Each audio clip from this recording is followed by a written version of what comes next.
Lakini Yehoshafati anamwambia hapana, hatuwezi kuuliza kwa manabii wako, ni lazima tutafute kwa manabii wa Bwana. Ni lazima tuulize neno kwa Bwana kupitia kwa manabii wake. Tulisoma mpaka fungu la 8. Sasa tutasoma kwenye fungu la 9.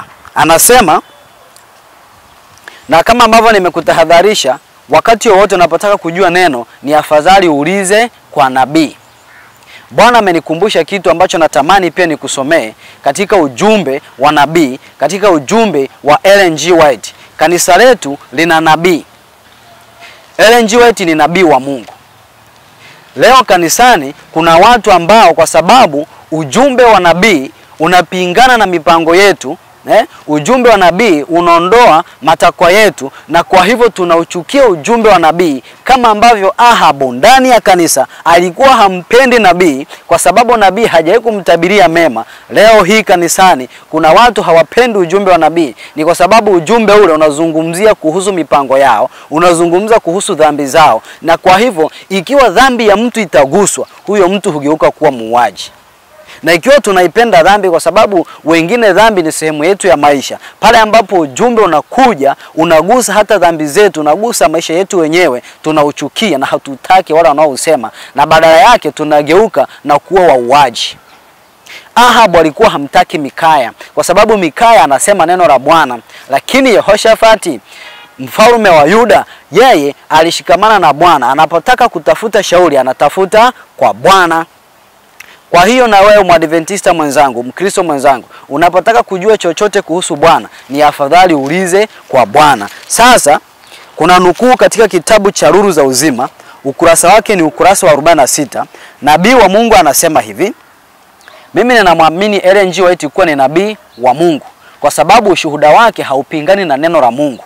Ushuhuda wake unaendana na neno la Mungu. Sasa anasema hivi katika kitabu cha Nuru za Uzima au Vielelezo vya Kristo, ukurasa wake katika tafsiri nilionayo mimi ni ukurasa wa 46 na ile paragrafu ya pili. Anasema viongozi wakuu wa mawazo ya kidini katika kizazi hiki wanataka sifa na kujenga makumbusho ya wale waliopanda mbegu ya kweli karne zilizopita.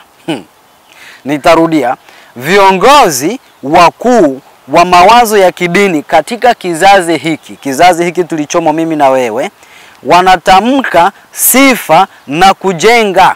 Kumlazi mwanzo nilivyonukuu nilikosea. Sasa nabii anasema wanatamka sifa na kujenga makumbusho ya wale waliopanda mbegu ya kweli karne zilizopita. Ni mara ngapi tunamzungumzia Elia? Ni mara ngapi tunamzungumzia Elisha? Tunamzungumzia Musa, tunamzungumzia Ibrahimu, na tunapenda kutaja na kutamka sifa na kujenga makumbusho kwa hao manabii, kwa hao watangulizi na viongozi waliopanda mbegu ya kweli. Nabii anasema si wengi wao hugeuka na kuzima maendeleo ya mbegu hiyo leo. Ni wangapi leo tunageuka na kuzima maendeleo ya kweli hizo zilizotolewa kupitia kwa manabii? Ni wangapi leo tunainuka na kusema ujumbe wa nabii wa Mungu, nabii Ellen G. White, kwamba huu ujumbe ni mashauri tu? Sawa? Hata ujumbe kwa Laodikia unaanza kwa kushauri. Bwana anasema nakupa shauri kwa Laodikia kwamba ununue kwangu dhahabu safi iliyosafishwa kwa moto.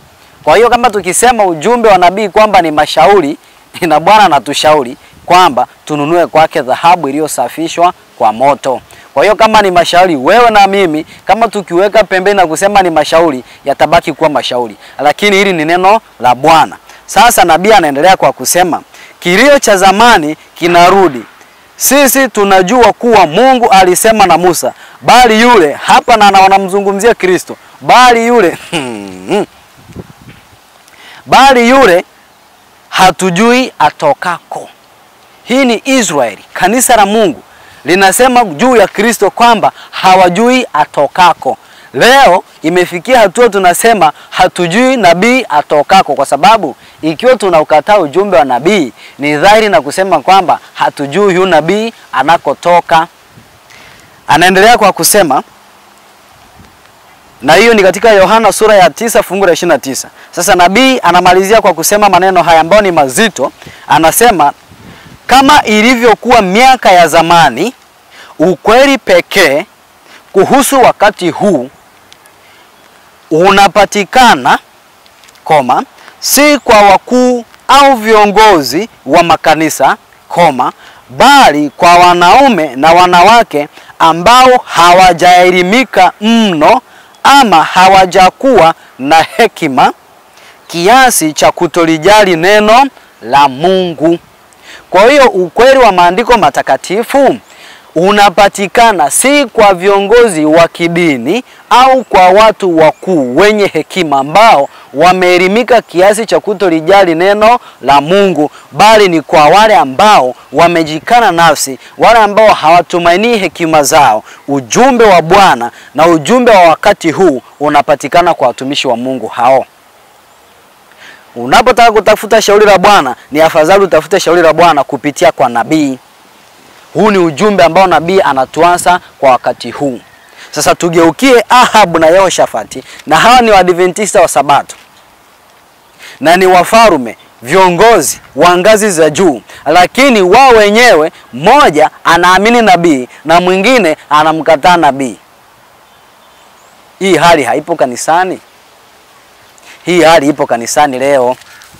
Sasa tusikie kile ambacho Biblia inaendelea kutuambia. Anaendelea kusema katika fungu la 9, ndipo mfalme wa Israeli akamwita ofisa, akamwambia, mlete hima Mikaya mwana wa Imla. Basi mfalme wa Israeli na Yehoshafati mwana wa Yehoshafati mfalme wa Yuda walikuwa wakikaa kila mtu katika kiti chake cha enzi, wamevaa mavazi yao katika sakafu langoni pa Samaria, na manabii wote wakafanya unabii mbele yao. Na Sedekia mwana wa Kenani akajifanyia pembe za chuma, akasema, Bwana asema hivi, utawasukuma Washami hata waharibike. Na manabii wote wakasema hivyo kwa unabii wakisema, kwea Ramoth Gileadi ukafanikiwe, kwa kuwa Bwana atautia mkononi mwa mfalme. Hao bado ni manabii wa Ahabu, wanaendelea kupeana shauri na wanasema kwamba mfalme atafanikiwa, na wanamwambia kwa neno la Bwana, kitu ambacho Bwana hakuwa amewaambia, kitu ambacho Bwana hakuwa amewafunulia, na wanashauriana hivyo.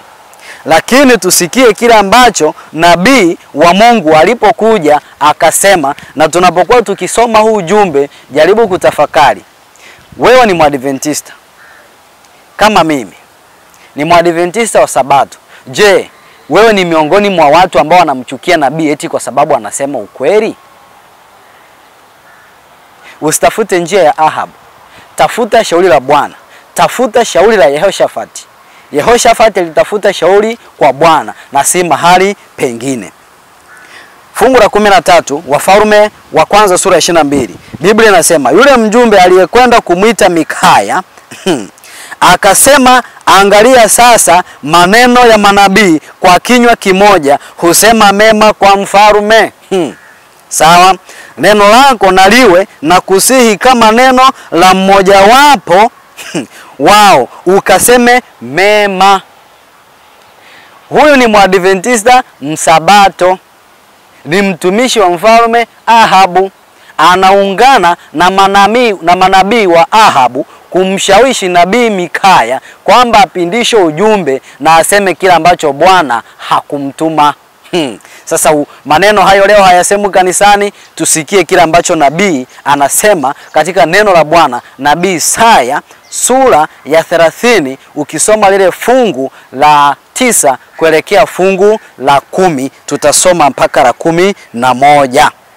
Isaya sura ya 30, tutasoma fungu la 9 kuelekea fungu la 31, fungu la 11 kumlazi.